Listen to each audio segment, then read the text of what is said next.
1938. Matson, in partnership with the Guam National Olympic Committee and Guam's delegation to the 2021 Tokyo Olympics, Biba Team Guam. Cars Plus Hyundai, home of the Kona electric vehicle, an electric heart with an SUV soul. Test drive yours today at Cars Plus. McDonald's of Guam, I'm loving it, and King's Restaurant, serving your local breakfast, lunch, and dinner favorites for over 45 years.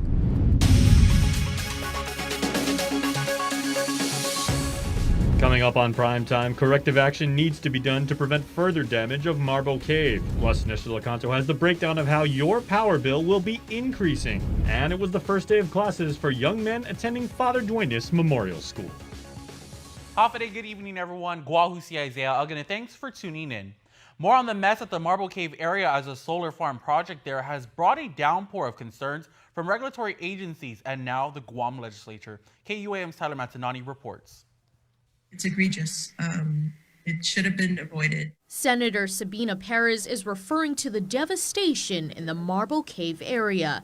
As we reported, Guam EPA issued a notice of violation to Samsung E&C America Inc., which is contracted to construct a solar farm in Manilao. The contract is part of a $200 million deal between KEPCO and the Guam Power Authority. Samsung was cited for failing to stick to its plan to control erosion and sediment. The potential fine was $18 million, but Guam law caps the amount Guam EPA can impose. A company that makes billions of dollars, right? And being slapped with a fine of $125,000, does not really provide enough enforcement capability for us. And it doesn't hold the company accountable for the damage that they've done. Without the proper erosion and sediment controls in place, it has left the historic Marble Freshwater Cave a muddied mess, and access roads to private property in the area flooded. This could have been completely avoided, had the company actually implemented the plans. Although one of the bills would lift the cap on fines, another measure would also provide funding for Guam EPA to tackle its shortage of manpower to help step up in their enforcement efforts. I see that by bringing in more resources and money, especially during the budget cycle, now is the time. If we really want to make the change, we really have to put the money towards Guam EPA to ensure that they are fully carrying out the mandates that they have. In further efforts to get to the bottom of what happened with the solar farm project, Senator Perez, who has oversight over the Guam EPA, is looking to hold a joint oversight hearing with Senator Clint Rigel, who has oversight over the Guam Power Authority. Additionally, KUAM spoke with Guam Contractors Licensing Board Executive Director Buddy Orsini. He and his team conducted an assessment of the solar farm project today to ensure the contractor not only used the proper materials for the project, but whether they followed their plans. Whenever you clear or grade such a huge area, such like this project, and you remove the roots of certain trees that's been there for 30, sometimes 60 years, it makes the water flow. Especially if in that area there's an area from the top and if this goes down to a certain area in the bottom. And that bottom area is the one closest to where the cave is. So when you don't have any vegetation, right, the gravity and the force of the water that comes down is even greater, and it magnifies because there's nothing holding it. They were actually fortifying the berms. The berms are like man-made, like mountains, like huge barriers that consist of like 9 feet high and about maybe like 8 feet wide, right, with big rocks and coarse. So that also plays a protection, for the erosion control. The Department of Public Works also conducted an assessment of the project last week. KUAM is still waiting for an update on the agency. Additionally, the contractor could potentially face enforcement action from the U.S. EPA for violations of the Clean Water Act. Reporting for Guam's News Network, I'm Tyler Matanani. Guam's role in helping the sailors of the Teddy Roosevelt in the early days of the pandemic were not forgotten by the nation's top U.S. naval officer. Chief of Naval Operations Admiral Michael Gilday made a point of visiting Guam last Friday to show his appreciation. KUAM's Nestor Lecanto has more. It's been more than 15 months since the USS Theodore Roosevelt made an emergency port call here after a virus outbreak aboard ship. CNO Admiral Michael Gilday was closely monitoring the situation from the Pentagon and took the opportunity to come to Guam to offer his personal thanks to Governor Leon Guerrero. When she allowed us to bring the ship in, there were no strings attached. There was no small print. There were no significant conditions that we had to meet. She just asked the question, how can I help? And so, again, that was really, for me, the most important part of being here today is to just say thank you. He says the experience in Guam was key to helping the Navy deal with the pandemic. We learned a lot from what happened on Theodore Roosevelt. We took great care to develop detailed standard operating procedures that we uniformly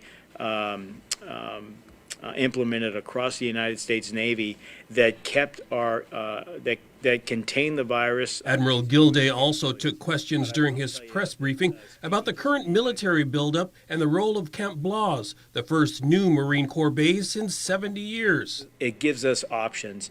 It's a launching point, if you will, into the Pacific, where across many vectors we can move Marines where we need them most in a way that's very agile, very flexible, and very rapid. He acknowledged there are concerns from the local community about the environmental and cultural impact of the base. If we can't work hand in glove with the people of Guam to make sure that as we expand our footprint, that we're doing that in a way that's completely respectful of cultural concerns and environmental concerns, then we're destined to fail. And so these projects have to be a win-win for the people of Guam and for the Department of Defense. In fact, Guam as a whole plays a vital role now more than ever as the military's focus has shifted to the Indo-Pacific. It's easy to just say it's strategically important with respect to geography, but what makes that even more meaningful is the partnership that we have with the people of Guam. For Guam's News Network,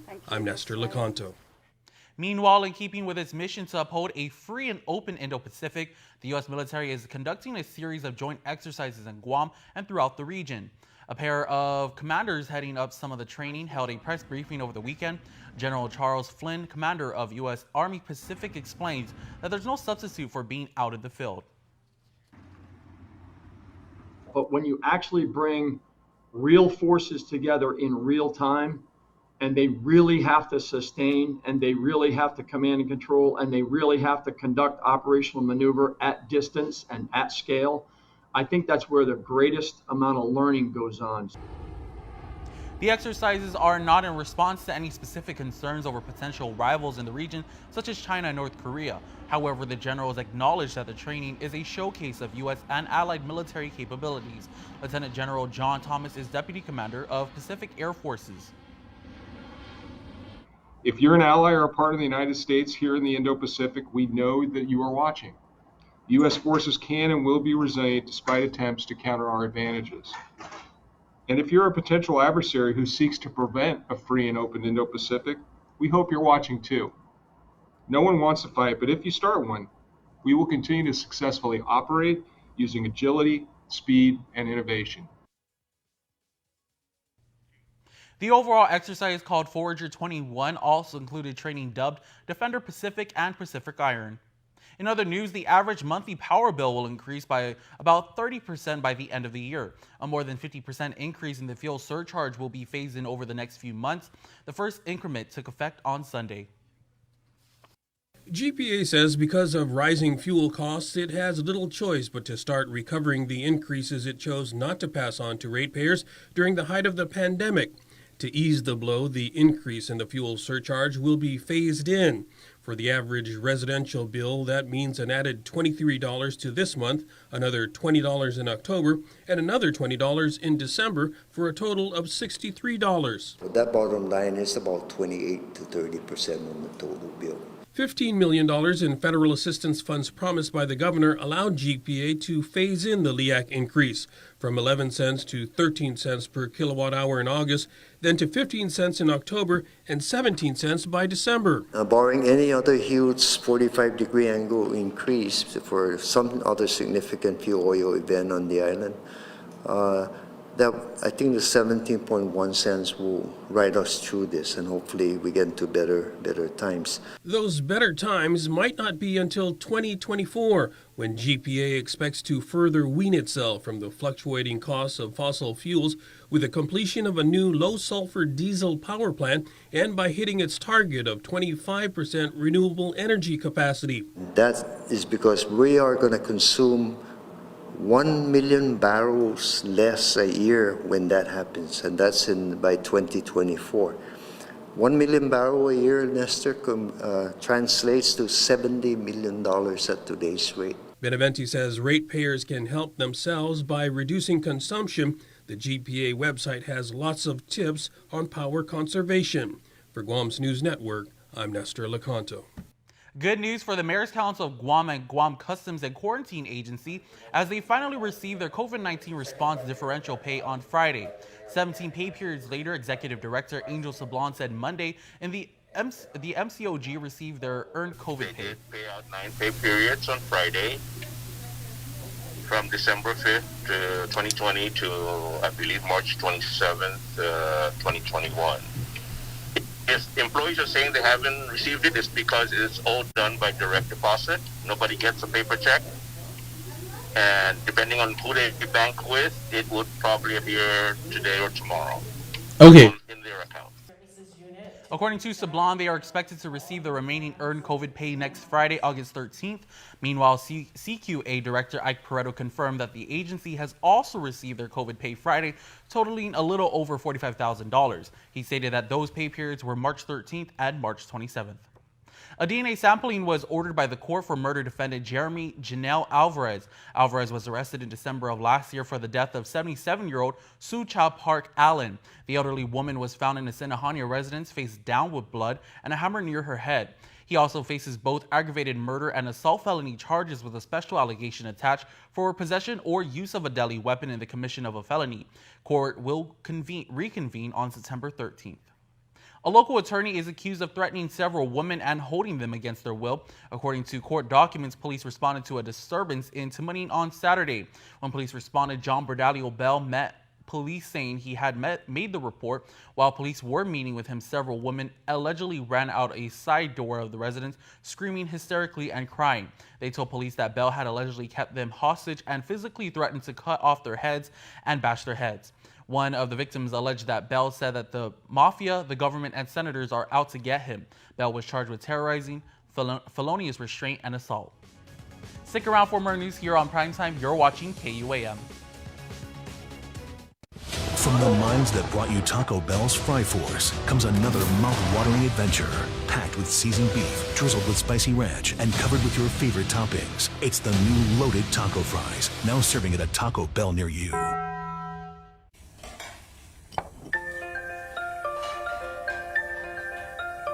Honey, do you want some milk?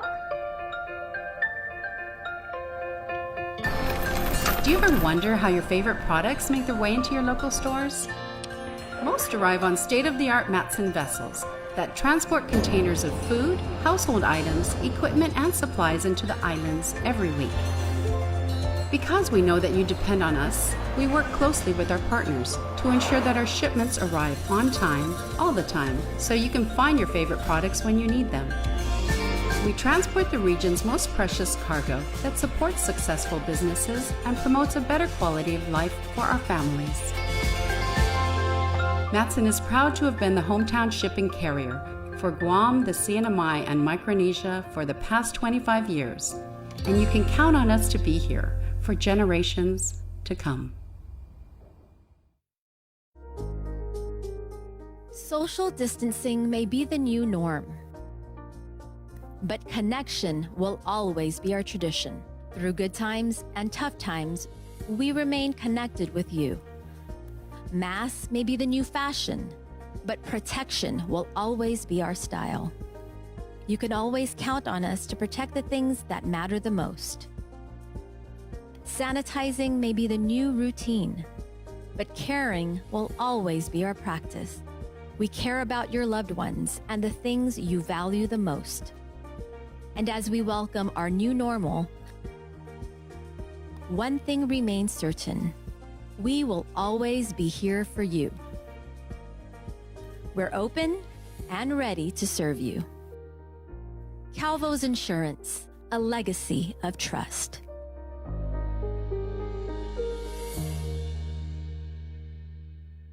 KUAM News, in partnership with the Guam Visitors Bureau, brings you the Guam Safe and WTTC Safe Travel Certified Program Showcase. Look out for this powerful symbol for visitors, island residents, and industry workers alike, as it represents establishments with a consistent global commitment to safety practices. Stamped with approval by the Guam Visitors Bureau and the World Travel Tourism Council. Every Monday on KUAM News will feature a different local business who's taken the Safe Guam and Safe Travels pledge to maintain health and safety standards to get Guam back on track. Log on to visitguam.com to see how your business can receive the designation, what businesses in our community are Guam Safe certified, and have the WTTC Safe Travel certified.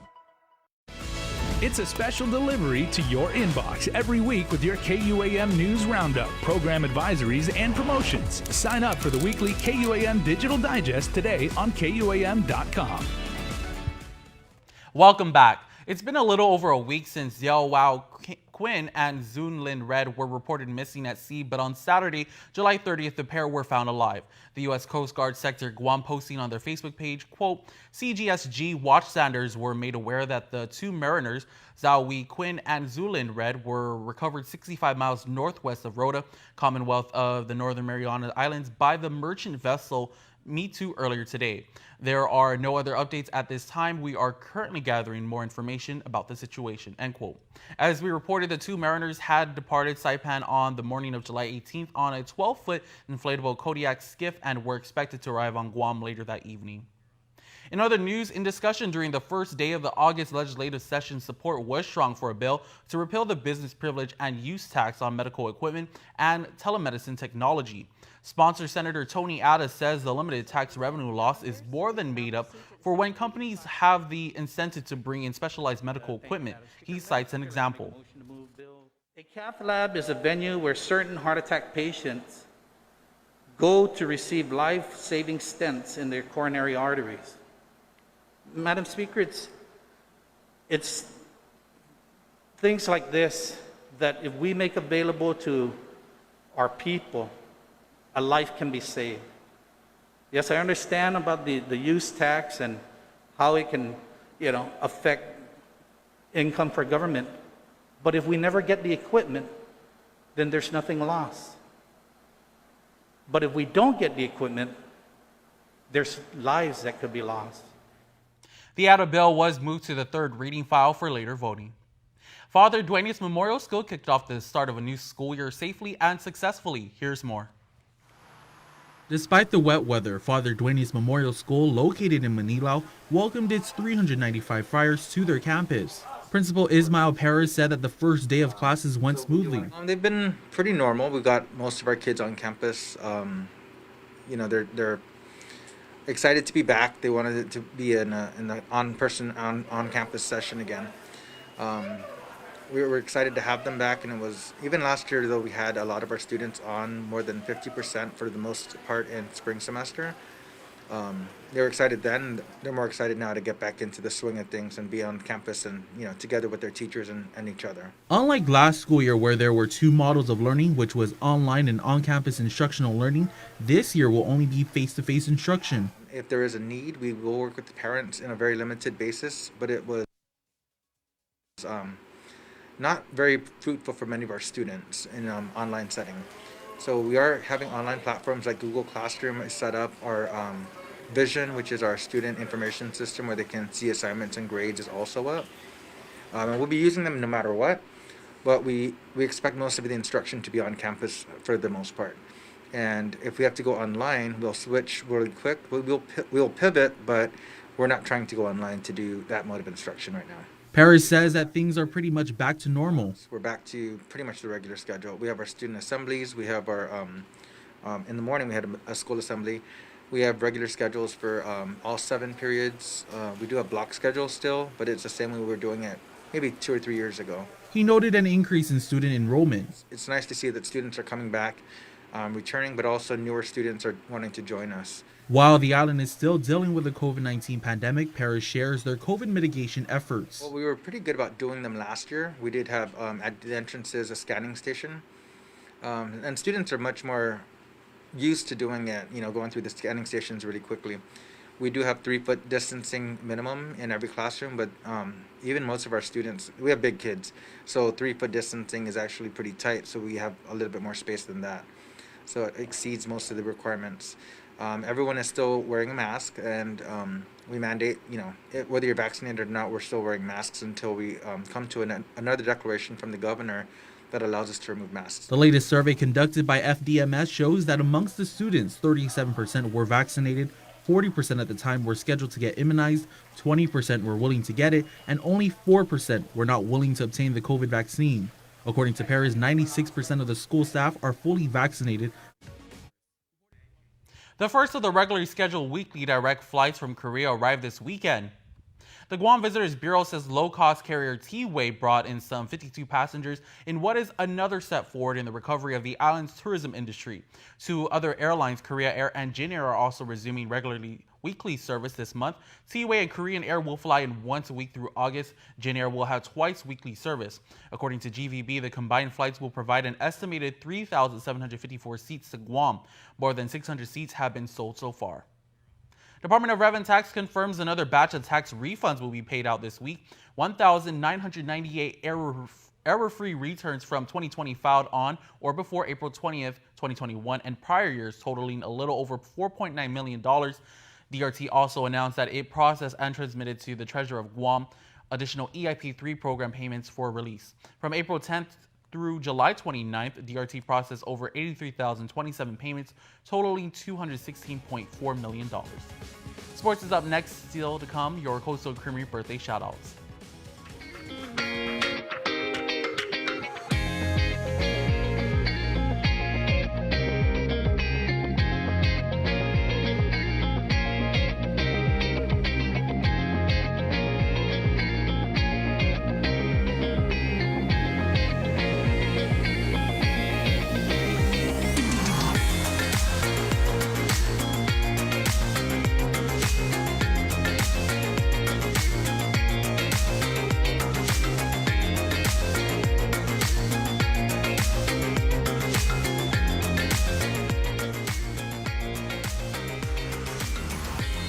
Your community calendar is brought to you by Taco Bell. Whether it's your first meal or your 4th meal, we've got you covered. Taco Bell, live Mas.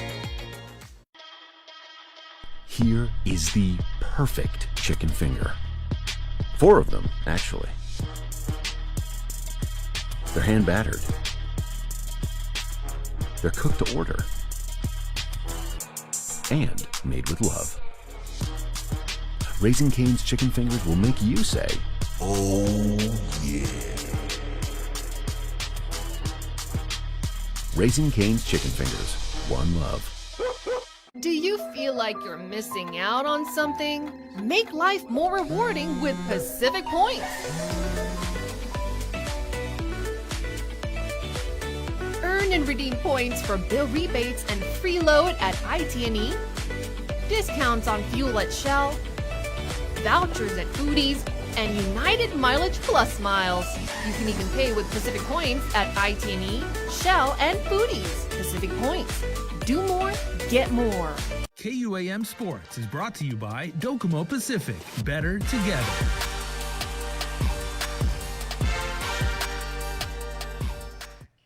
What's up, Guam? Dave Delgado here for KUAM Sports. Thanks for watching. Tonight on the show, we check out Urban Fitness in Mighty, where a group of women are training for this year's Trench Challenge event.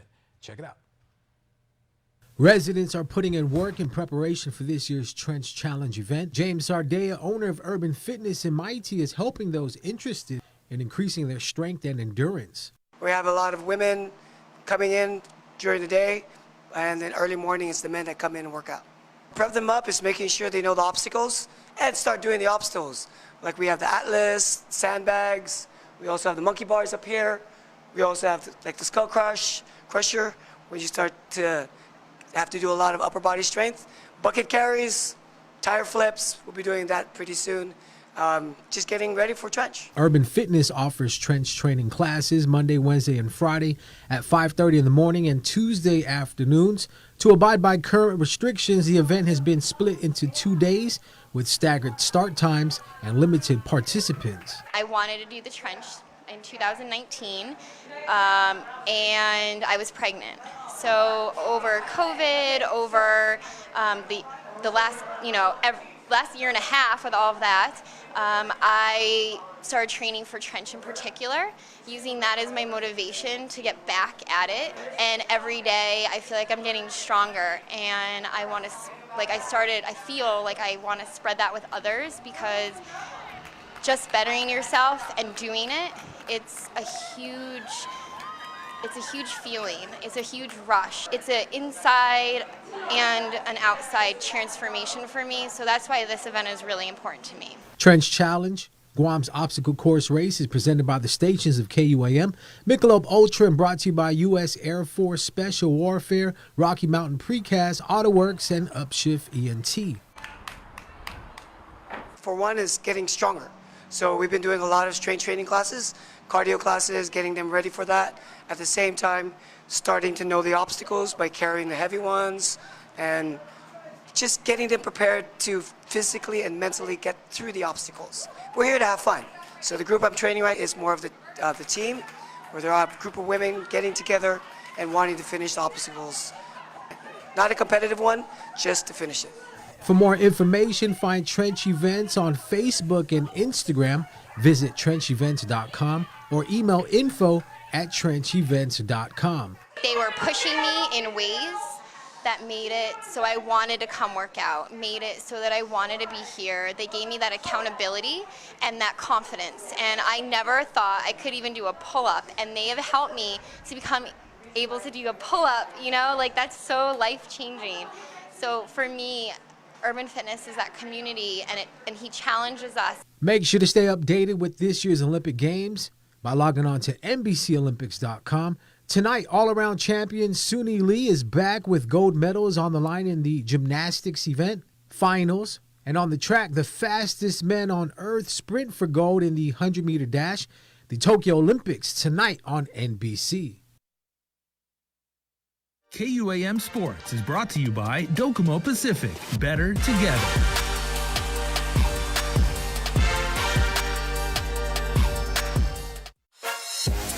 Buttery, flaky croissants filled with a warm chocolate center. Some people are even saying they're addicting.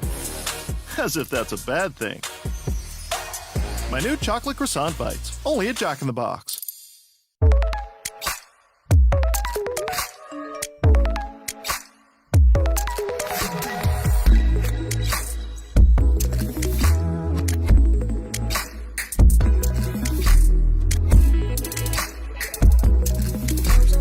It only gets better with more. Customize and save with the fastest internet speeds in the Marianas by adding mobile, phone, and TV to your bundle with Business Bundles Plus. Docomo Pacific Business. Work better together. Welcome back. As the island and its tourism industry reopens, we continue with our weekly segment highlighting some of the island's businesses who are Guam Safe certified by the Guam Visitors Bureau and have the World Travel and Tourism Council Safe Travel stamp. Tonight we feature the Coconut Tree Company in Hagåtña. Guam Safe and WTTC Safe Travel Certified Program Showcase is brought to you in partnership with the Guam Visitors Bureau. My name is Harmony Yatar, and I am the administrative leader here at the Coconut Tree Company. So we actually got that certification back in June, and despite the recent 100% capacity that's been going on, the Coconut Tree Company does recognize that COVID does still exist, and we want to take the precautions to make sure we prioritize the health and safety of our customers and the island.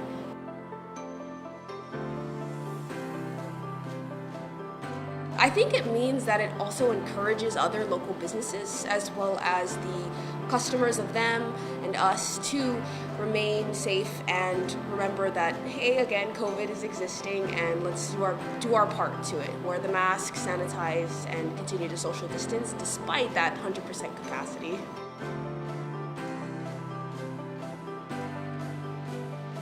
starting with our employees, we make sure every morning they sanitize there at the front and take the temperature. We ask them the same questions. Are you feeling sick? How's your health going on? Because again, they're the ones touching the candy, getting it prepared to produce and put out. And we make sure we regularly sanitize everything, washing our hands with soap and water right before we go into our process of touching the candy. We go through gloves like crazy. We're always buying packs. The people over at Sunny's love us because we're always there. And again, we sanitize as well as with our customers every time they come in. That same process. Temperature, sanitize, are feeling sick. And even at the front of the door, they have the mask photo to make sure that they know to enter with this. And then we have that certification posted too. Guam Safe and WTTC Safe Travel Certified Program Showcase is brought to you in partnership with the Guam Visitors Bureau. For a complete list of Guam Safe Certified and WTTC Safe Travel Certified businesses, log on to visitguam.com now. And before we close out the news tonight, our latest round of birthday shoutouts from the Coastline Creamery Birthday Club. You know what, guys? Sorry about the rain today, but let's bring some sunshine to our birthday celebrants on this August 2nd. Monday's birthdays see Debbie Matanonia getting loved, and Debbie, you are loved and special to me, my baby girl. Happy birthday, says your shout out. We wish you many more years to come. I love you, from Junior Boom. And a happy belated birthday wish to Christian Rios, who's born on July 31st. Happy birthday all the way from Italy, mi corazón. Dad, Mom, and I are so proud of you.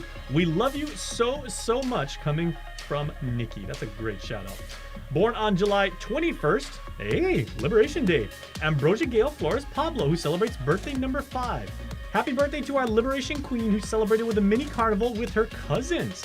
From Grandma Jenny, Papa Joe, Daddy Josh, Nina Nessa, and the entire Pablo family, we love you so very much, Ambrosia. And born on the last day of July also, Jano Escalante. Happy birthday with many more to come. We love you. Say Daddy, Juju, and Jameson. That's going to do it for us here on Primetime Guahusi Isaiah. Again, thanks for watching. Good night.